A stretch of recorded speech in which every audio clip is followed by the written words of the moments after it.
Today we are going to have the Republican debate, and I apologize for my voice, but let me just give you the ground rules, then we'll call the candidates up and we'll start. There are 4 parts of the debate. The first part will be the opening statement of 90 seconds, the key issues facing Illinois' next governor.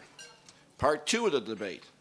Each candidate will ask the other candidate, by the way, we only have 2, this makes it a lot easier, a specific question.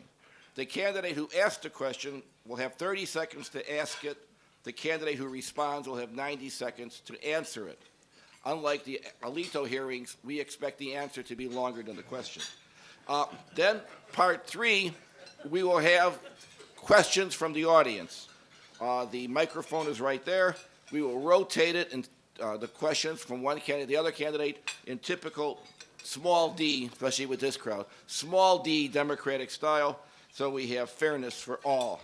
And last but not least, each candidate will have 90 seconds for a closing statement. All of you know who they are, but let me introduce them very briefly. First, State Senator Bill Brady from beautiful downtown McLean County. Bill, why don't you come up here, a round of applause.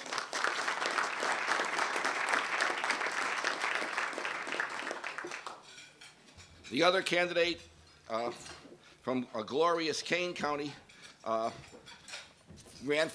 participated in past City Club debates, as I remember. Candidate for the Senate in 2004, Jim Oberweis. Come here, Jim.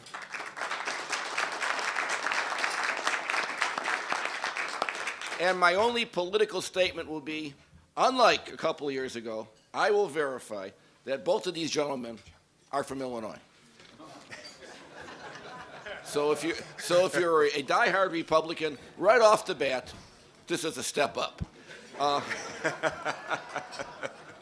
You know I have to keep doing a little bit of that. We got Pearson and Fornak here. They would expect no less.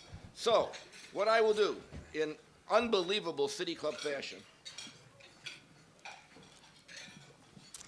Jim, pick one of these. This is the order in which they'll speak. I'm Bill. Bill. I meant Jim. I'm from Illinois. Pick one. What's it say? Number 1. Well, there you go. Just like at the county clerk's office. All right. Starting off, Jim Oberweis, who, by the way, for those of you, is a fellow over there. He will have 90 seconds as opening statement on the key issues facing Illinois' next governor. Counting for the knockdowns at the bell will be Joy Saxon, who will give you a 30-second comment. Give her a hand. She does a lot of this work here. Yes.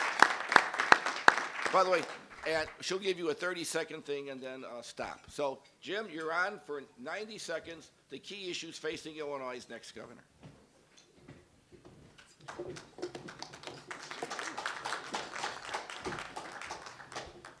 Paul, thank you very much. Tom, thank you, and thank all of you for taking the time out of your day to join us to hear a little bit from my good friend Bill and I about the state of Illinois.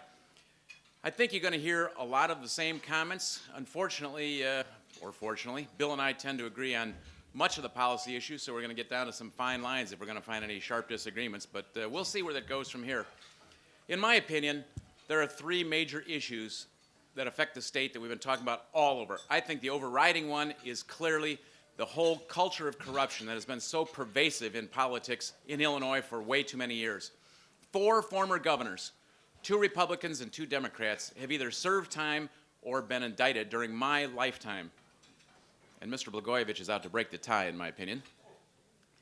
This is crazy for a Midwestern state and for a state in the heartland of America. We need to change that. And I have taken a pledge that as governor of Illinois, I will not accept campaign contributions from companies doing business with the state of Illinois. I think that's what's necessary to break the whole flow of cash that has moved from companies to politicians and then back again to companies with lucrative state contracts. The second major issue, I believe, is the economy, the state of the economy in Illinois, and why Illinois is now a laggard state instead of a leader. And the third is education and the importance in correcting the way dollars are spent in education. I think we'll have a chance to explore all of these issues, and I think Bill will have some great ideas to join us with us as well. Thank you very much.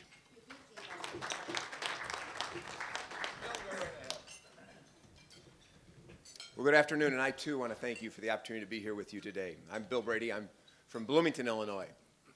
I'm a family man, a wife, Nancy, and 3 children. I'm a businessman. I'm also a legislator and a mainstream conservative. I have over 25 years' experience building a successful family business throughout Central Illinois, and 12 years of legislative leadership in the General Assembly. I think I'm uniquely qualified to move our state forward.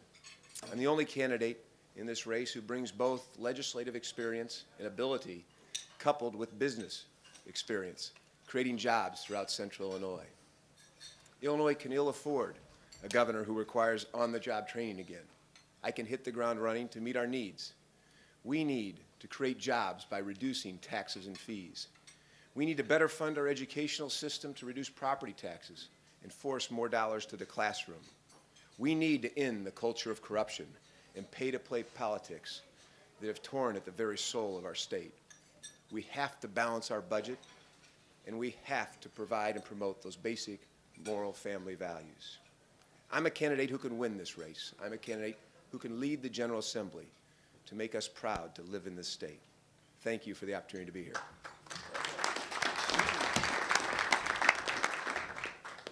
Okay, round 1 is over.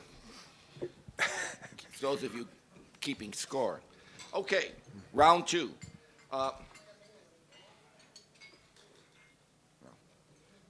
Nice debate going on in there too. They'll be on next week. Okay, for round 2, what we'll have is that we'll have, starting off, Bill, you'll ask Jim a question. You have 30 seconds to ask the question. Jim will have 90 seconds to respond.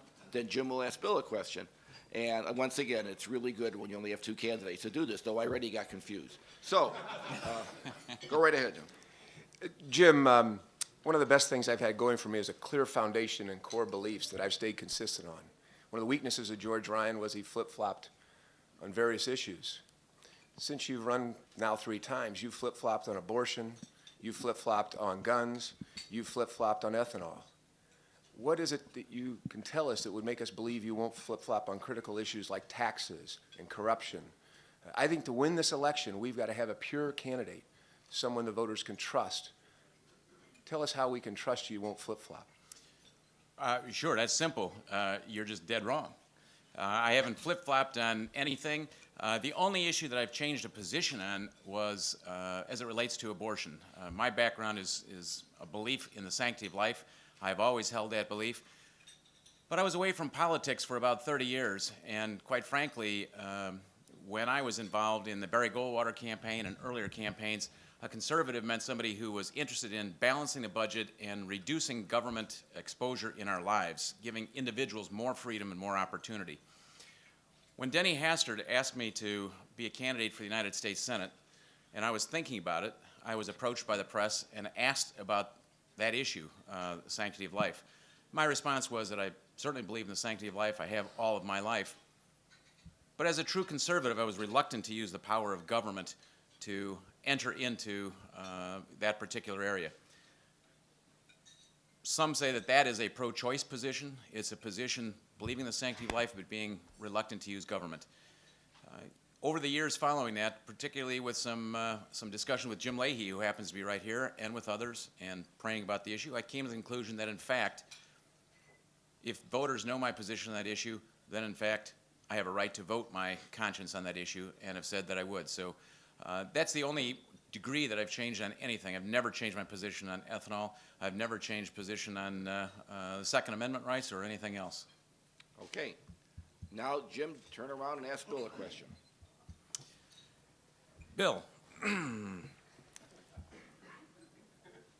what position would you like in an Oberweis administration?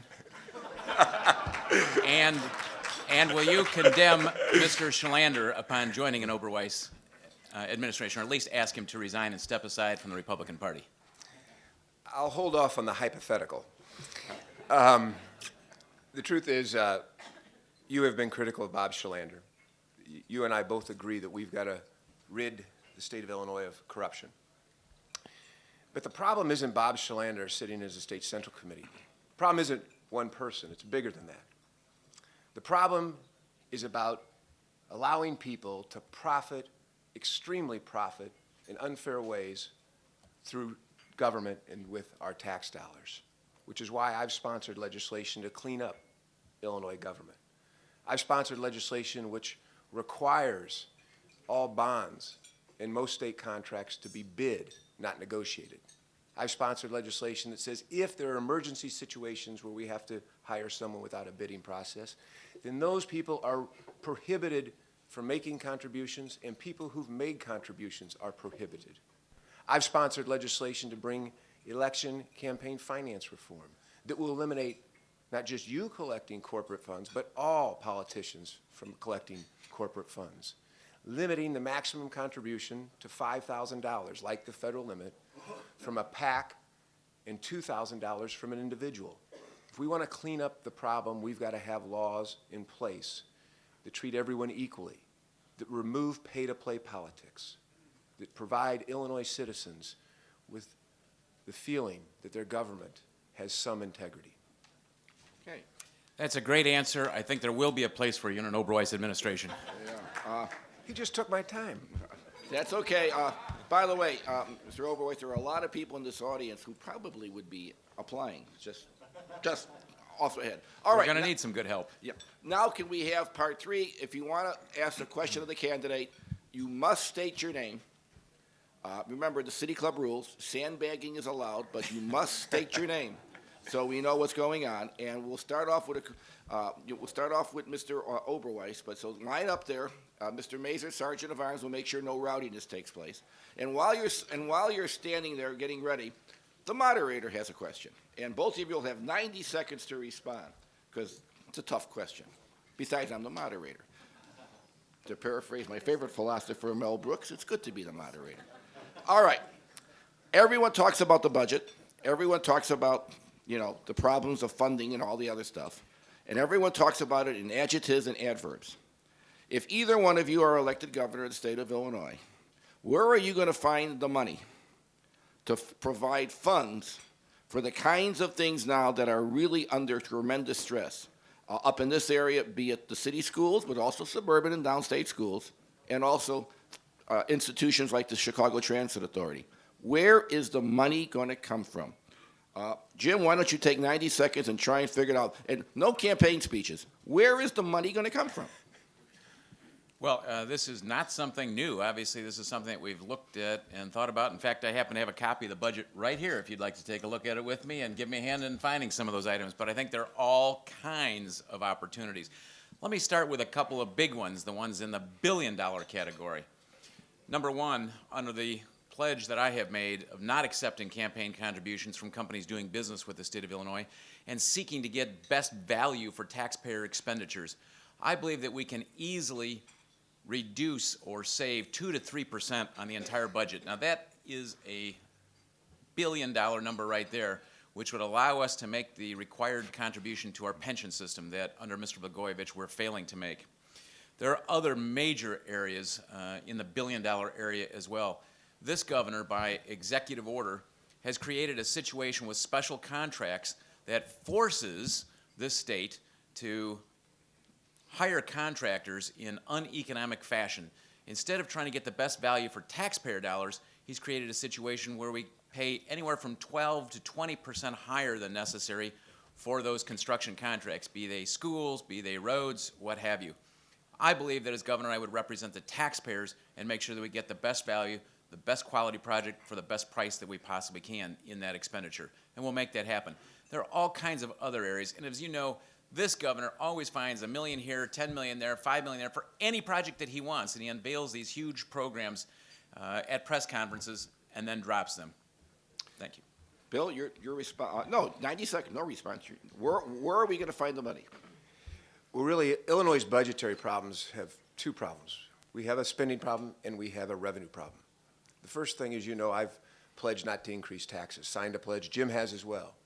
I not only want to not increase taxes, I want to repeal the 300 tax and fee increases Governor Blagojevich imposed on businesses and families throughout the state. I want to repeal the double taxation of motor fuel, the state's portion of the sales tax. Now that repeal, some say, will cost over $300 to $400 million or more.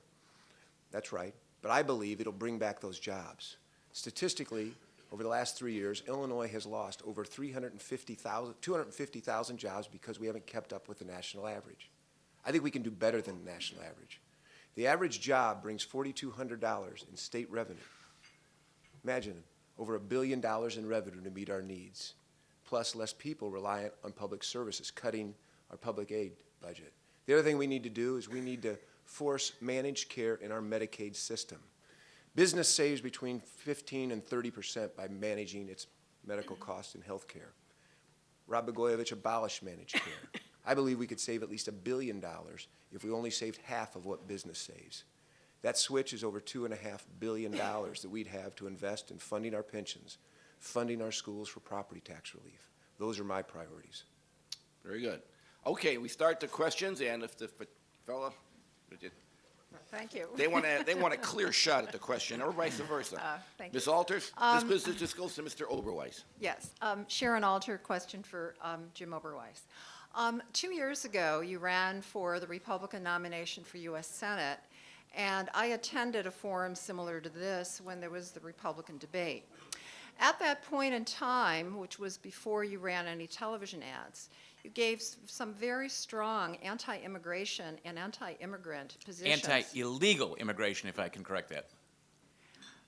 The innuendo that you made at the time, even before you ran your ads, made it seem like you were anti-immigrant, legal immigrant as well.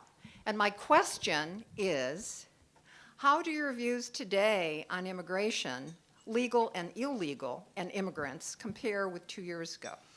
Unchanged. Same opinion. Illegal immigration is a very serious problem for this country. The huge costs on our educational system, on our social services, on our medical care system are staggering, and I believe this country is starting to understand those costs. I think I was ahead of my time 2 years ago. I think people weren't ready to discuss it, but I believe they are ready to discuss it, and we are starting to discuss it. Even the president is starting to move in my direction on it, and he was certainly in a very different corner at that time. Let me make it very clear. In no way do I have any problems whatsoever with immigration. My ancestors were immigrants. Most of us in this room were. This country has been a great melting pot for immigrants from all over the world for hundreds of years, and it's likely to continue that, and I think that's great. What I'm opposed to is people who are breaking the law and allowing a system for companies to take unscrupulous advantage of workers, paying them low wages because they can't move, they don't have opportunities. That's got to change. We need to fine those companies and enforce our laws and fines against companies that are doing that. Bill, you have 60 seconds to respond. We all agree that protecting our security in this country is most important, and part of that is, a big part of that is cooperating with the federal government to make sure that we put a stop to illegal immigration. And we need a solution, and cooperatively. I can tell you what part of that solution is not, though. Part of that is not offering illegal immigrants a driver's license. Part of it's not offering the opportunity to vote. Part of it is, though, offering law enforcement the ability to crack down on criminal activity. Clearly, that's part of what we need to do. I will tell you, though, I don't believe the solution is rounding them all up in a helicopter in Soldier Field. We've got to take a much more serious approach to this issue. We have to take an approach that will work with the federal government to deal with the problem nationally, as it should be. I'm becoming more and more sure there's an opportunity for you in an Oberweis administration, Bill. I like those answers. Now, question for Mr. Brady, and state your name, sir. Thank you, Paul. John Curry. I'm an attorney in Chicago, partner with the Polsinelli-Shelton firm.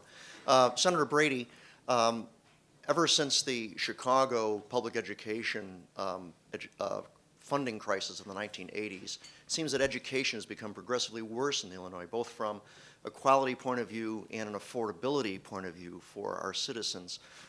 What are your policy proposals for improving the educational environment in Illinois? Thank you. There's nothing more important than our greatest resource, and that's our children.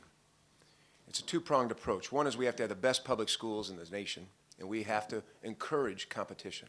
Part of the solution is to continue along the course of tax credits so families can afford to send their children to private institutions. Part of it is the expansion of charter schools, so we provide competition. The other part is making sure that we're getting the best bang for our buck in our public school system. I, and the only one to my knowledge who's established that we need to abolish the State Board of Education to reduce educational bureaucracy. I don't happen to believe in No Child Left Behind. I happen to believe that that's a bureaucratic nightmare from Washington. And I happen to believe the state of Illinois needs to deregulate bureaucracy and regulation upon school districts. We need to streamline the process under a department under the governor, the chief elected officer of the state of Illinois, not commingle responsibilities between a state board, a state superintendent, a chairman of the state board, the legislature, the governor, the deputy governor. It doesn't make sense. The governor of the state of Illinois and I as governor will be responsible to lead the cause to push more resources into the classroom. You know, Illinois spends less than half its tax dollars in the classroom. We need to move to 65%. We'll do that by abolishing bureaucracy, streamlining the process by better utilizing our community colleges and our regional offices of education. Jim, you have 60 seconds to respond. Yeah, I think Bill is heading in absolutely the right direction there. Way too many of our dollars are wasted on bureaucracy and administration. They need to be focused on the classroom, focused on the education of our kids. Something like 20% of the school districts in this state are single school districts. That means that school has a principal, it has a superintendent, and it has a board. Many of those could be combined to save significant dollars for taxpayers. But perhaps the most important thing is that we move to get our incentives right. Moving towards school choice, giving parents more control over where their children go and the education is critical. And this crazy concept, again, something I was way too early on. I was talking about this 2 years ago and 4 years ago before it was ready. And that is merit pay for teachers. Paying our teachers based on how well they teach instead of how long they've taught. I think that's critical. If we get those incentives right, I think all kinds of opportunities can open up. Education is one of the few remaining areas where we don't pay people based on how good of a job they do, but rather how long they've worked. Right. Sir, your question for Mr. Mr. Oberweis. Yes. Yeah. My Jim name's works Richard fine, by the way. Streetman. Yeah. Thank you, Ed. My name's Richard Streetman. I'm a member of the City Club of Chicago. Mr. Oberweis, yesterday your campaign donated $2,000 to an effort to pass a constitutional amendment to ban gay and lesbian marriages in Illinois, something that everyone, including Governor Blagojevich, are against, something that is already illegal in state law. My question is, how would this constitutional amendment, if it becomes law, have protected your marriage? How would it protect anyone's marriage? Well, the clear case here is some of us are concerned about those laws being overturned by activist judges. And I think probably Bill is in agreement on it. I think we'll find out soon. We would like to have it as a part of the Constitution. I believe fundamentally a marriage is between one man and one woman. And in fact, if we decide that it's okay to have a marriage recognized by the state, and first of all, two men living together can have any type of contract they want, they can have any type of agreement they want right now, with or without any law. But if we're going to define marriage as between whoever we want, then what is to stop that contract or that marriage from being between, let's say, 3 men, or 1 man and 3 women, or any other combination? I think that's a mistake. I think that's wrong, and I want to make sure that we protect traditional marriage between 1 man and 1 woman within this state. Bill, you have 60 seconds to respond.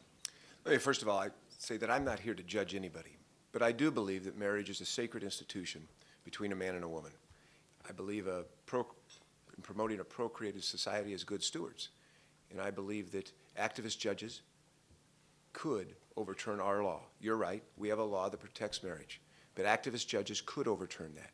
Other states around this nation have passed constitutional amendments to protect marriage as that sacred institution solely between a man and a woman.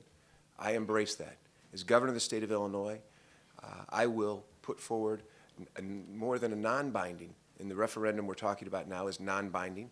Under our Constitution, there's only one article that can be amended by the people of Illinois. That's the legislative article. So this is a non-binding referendum that would send a message to the legislature to put the issue on the ballot so that the people of Illinois could decide if marriage ought to be constitutionally protected. I will promote and support that as I have. Okay. Question for Bill.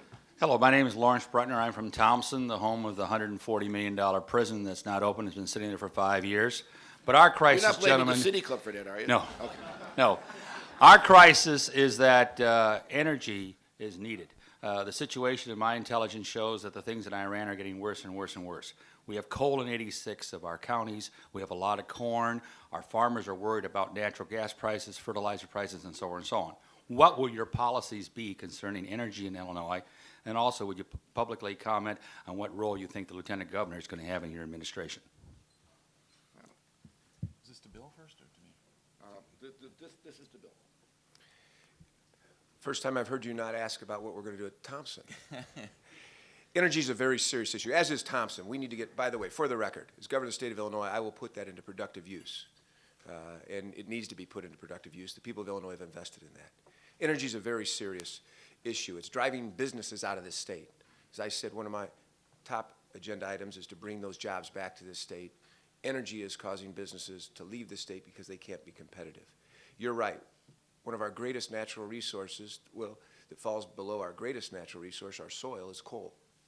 And there's great opportunities to put forward advancement, gasification of coal, working with the coal industry through our university sector to promote better use of coal, which can also lead to lower utility costs in terms of electricity, which we need to work on. Illinois' electrical costs are too high.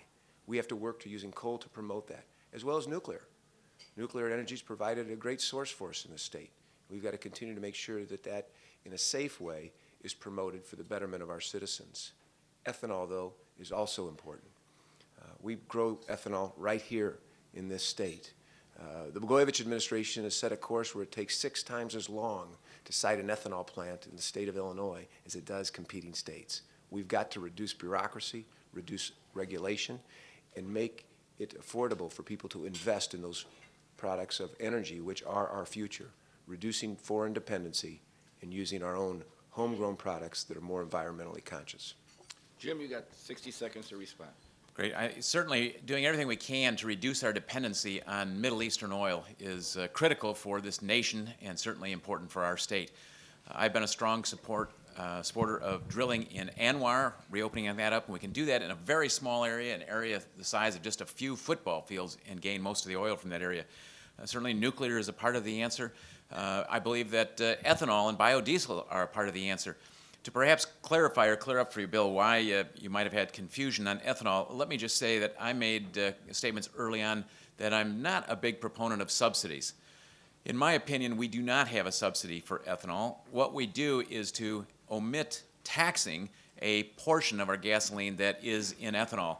And to me, that is a fair trade-off for the fact that we do provide certain subsidies for oil companies in terms of depletion allowances and things of that nature. So my position hasn't changed. We don't have a subsidy for ethanol, and I don't think that subsidies are generally good. Okay, sir, this question is for Mr. Oberweis. Sergeant Vines, Mr. Mazur, keeping order. Very good. Young lady, this is for Mr. Oberweis. My name is Ellie Wilder. I'm a photojournalist and a member of the City Club. And I know you've heard a lot about education. You don't want to hear any more about it, but I'm going to tell you something that I read. I read about a child in Chicago that had been held back for 5 years because he couldn't read and couldn't keep up. Their parents took him out of school and put him in I won't name the name of the company, but a learning center that they paid for privately. In 6 weeks, he was reading. What we do in Illinois is we just buy more toys and things, giving kids, every kid is going to have a computer. Who cares? Can every kid read? I really think we have to look at the private sector and different ways of learning, ways that are working. We just keep redoing our old ways of teaching, Okay, but we have a adding question. things. What is your question? Do I have to have a question? Yes, you do. You sound like a candidate. You're asking a question. My question is, what do you think about that? There you go. And you thought it would be easy coming to the City Club. Jim, take that one. As governor, you're not going to face a tougher crowd. Go ahead. Ellie, number one, I think there may be a place for you in an Oberweis administration, too. I like those comments, and I agree. I started my career after graduating from the University of Illinois as a teacher. My mother was a teacher. My daughter-in-law is a teacher. And certainly the education of our kids in this state is probably, is certainly one of the most important things that we can work to promote. Bill and I have both talked about some of our ideas and how we can improve that education. It's not by throwing more dollars at it. It's providing flexibility to the system. It's by giving parents more control. It may include homeschooling. It may include charter schools. It, above all, includes choice, and it may include special types of scholarships for kids to go wherever they end up having to go. Perfect example right here in Chicago, St. Elizabeth School, which is the first, oldest Catholic African American school in Illinois. I visited the school a couple months ago. They spend an average of $4,100 on educating their kids, compared to about $9,500 in the public schools here in Chicago. Less than half of the amount. So can they get a good education at St. Elizabeth? And by the way, St. Elizabeth's is located down by, I keep wanting to say the old Comiskey Park, Cellular Field, not the best area of Chicago. 80% of their students are not Catholic today, so they've got pretty much an average run-of-the-mill group of students. Yet, when the kids graduate from that school and go on to the public school, more than the kids who are in the lower half of their class at St. Elizabeth's tend to end up in the upper half of the high school classes of public schools here in Chicago, which means they're getting a good education for a much lower fee. So it's not just dollars that we're throwing at it. Bill, you have 60 seconds. As I said earlier, there's nothing more important than making the proper investment in our most precious resource, our children. And I talked about how important it is to focus more dollars into the classroom. Illinois, let me expand a little bit upon that. We rank in the bottom half of all states in the nation. Less than half of our tax dollars make it to the classroom. We have got to force the movement of those dollars into the classroom so that teachers have the resources in front of the students, at the front line, helping those students learn. You know, when I first entered the General Assembly, I told my wife I'd be out of there by the end of May, but we had a little problem up here in Chicago. And then in 1995, we worked to reform the Chicago school system. I don't know if you remember or not, but we had something up here called social promotion. And people ask me, why, as someone from Bloomington, Illinois, do you give a darn about Chicago schools? We have to care about all of the students in the state of Illinois. We ended social promotion. We gave the mayor authority. We ended supernumeraries. We demanded that greater resources be focused on the children, and we've made improvements, but not enough. You're absolutely right. We cannot continue. We must continue to find resources and improvements every day to make it a better situation for our students. Thank you. Sarah, question for Senator Brady. Phil Miller, Precinct Committeeman in Ogle County. What will you do to restore the professionalism to the Department of Natural Resources? Well, the first thing I'll do is stop stealing the fees as this administration has unconstitutionally. You know, there's a Chicago Democrat judge up here I want to meet someday. He actually ruled that Rod Blagojevich's tax and fee sweeps and increases were unconstitutional. This governor has turned his back on our natural resources. He's turned its back on conservation. He has increased taxes and fees only to have them swept out of the funds to be spent wherever he wants to spend them, whether it be this program or that program, something we haven't even heard about in the General Assembly. So we need to purify the system and keep those dedicated fees in the area they're dedicated for, and then better manage that. One of our greatest economic opportunities is our natural resources, our parks, our lakes, our institutions in conservation. And we have got to promote that by purifying the system. As governor of the state of Illinois, I won't steal or sweep from any dedicated fund. Those funds will stay where they are, where they're dedicated to be. And not just in the area of conservation, but in road funds and every other fund that people pay. Jim, your response. Bill, how would you like to head the DNR for me? No, I think that's a great question. It's very important, and Bill is right on. I mean, he's got the answer exactly correct. I'm going to have to make you my PR person. I'm I'm available. You can be the press officer in my administration. We got a deal. I think it's very clear this governor has been robbing money from every area that he possibly can to redirect to areas where he thinks he's going to gain more votes and where he thinks he gains more clout and more political strength. We have some great resources in this state. Shawnee down in southern Illinois, for instance, is a great natural area. I've been horseback riding there. It's an area that we ought to be able to promote for more tourism for Illinois, and we ought to be able to bring more people in. It's a great resource. We need to make sure that they're reasonable resources that are not wasted but are devoted to improving those facilities. Thank you. Question for Mr. Oberweis. My name is Hill Burgess. I'm an architect here in Chicago and a member of City Club. And actually, my question is for both of the candidates. But Mr. Oberweis made a statement, if I recall, that he thought that capital projects, buildings, is what I'm interested in, are 8 to 14% more than they ought to cost, but what if that 18 to 14% paid back in energy conservation in 2 years or 5 years? Would you accept that? And I really want to know what both of the candidates feel about sustainability, and will they commit to all state projects being LEED certified? Thank you.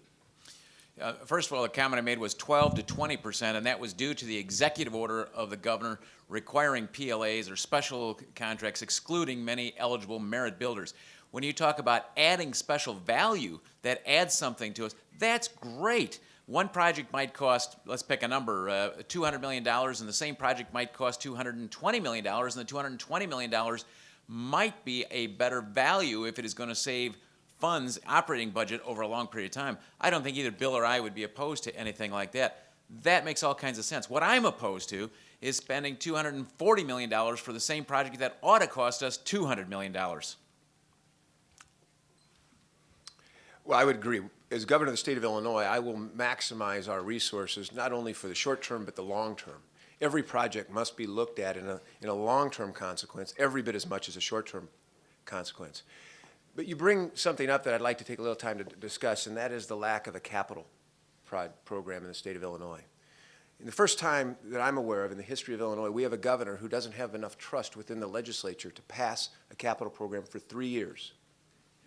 Part of bringing those jobs back to the state is to pass a capital program. We have the resources within our budget to make the long-term investment. As governor of the state of Illinois, one of my first priorities will be to work with the legislature to provide a fair and balanced capital program for our institutions of higher education, for our schools, for our roads, so that we reinvest in Illinois, making us the competitive state we want us to be, so business invests here as well. Well, Mr. Charm, go ahead. You were asked. 30 seconds for the question, Jeff. Yeah. Jeff Berkowitz, host and producer of Public Affairs, airing every Monday night at 8:30 on Cable Channel 21, Done. CAN TV. Time's up.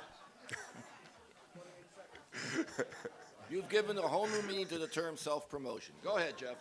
Ask your usual softball question. 10 seconds. This goes to Mr. Brady. Senator Brady, you accused your opponent, I think, in your opening question, of flip-flopping on several issues. One of them, I think he conceded that he changed his position, was the issue of abortion. And he'll correct me, I'm sure, if I'm wrong, but it sounded as if he says he's now 1,000% pro-life and that he would like to overturn Roe v. Wade now, but when he was running for the Senate in 2001, 2002, he didn't want to do that. He thought people should be free to choose. So the question to you, Senator Brady, is, isn't this what you want? Redemption. Once he was lost, now he's saved, or something like that. And so if that's the case, why criticize him? Don't you want to go out and convert all of those people who are pro-choice to being truly pro-life as you are? He's not on my staff. Nice question, Mr. Burke, with your usual minute and a half. Jeff, one of the biggest problems we are having recovering as a Republican Party in the state of Illinois is George Ryan. George Ryan told us he believed in certain things when he ran for governor, only to find that he waffled, flip-flopped, and reversed his opinion from choice to guns to taxes. If we're going to rebuild this party and therefore this state, we're going to have integrity. I think it's important that we put forward a candidate who has been consistent and forthright in their positions. You know, I've been down in Springfield for 12 years taking tough votes. I haven't waffled. I haven't wavered on principle. That's what the people of Illinois want. They don't want another George Ryan, and I'm not suggesting that Jim Oberweis is another George Ryan at all. In fact, I'm sure he's not. Let me set that straight. 30 seconds for George Ryan to defend himself? Just kidding. If he wants it. But the fact of the matter is, if we're going to win this election, and what I'm about is defeating Rod Blagojevich. Rod Blagojevich has destroyed our state. He's elevated pay-to-play politics and corruption. He's cost us over 250,000 plus jobs. To beat him, we're going to have the best candidate. I think that candidate's got to be someone with a track record that's been consistent. And I provide that opportunity. That's what's important to me. Mr. Oberweis, your time to respond to the gentle question from Mr. You know, I think people grow and mature, and their opinions sometimes do change on issues. And I have to call my friend Bill on when he says he's never changed his opinion. And yet, here's a case where Bill voted in favor of providing in-state tuition for illegal aliens. Bill voted in favor of recognizing matricular consular card as identification for illegal aliens.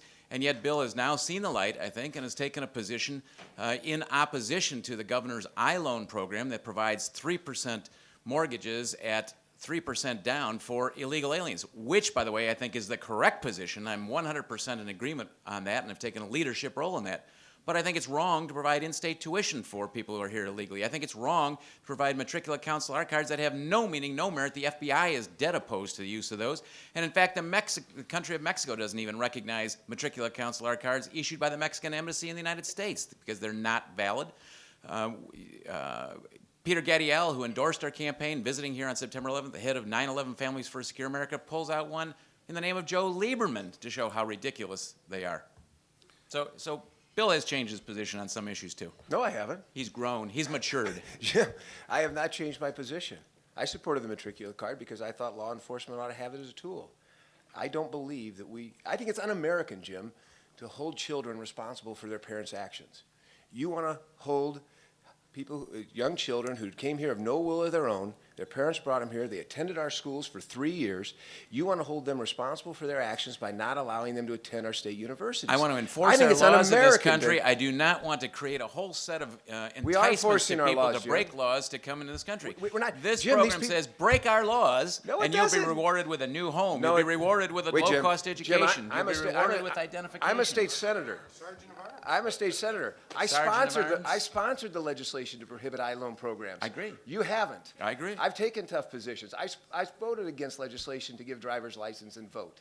I haven't changed my position on anything, Jim. I'm glad to see you've come But around, I don't- even I if you don't- justify it in that way. I don't- I We don't- want you on our side either way, Bill. It's Jim, okay. I It's don't- okay. You I can think- mature. I think it's fine. un-American, Jim, to hold children responsible for their parents' actions. We all do.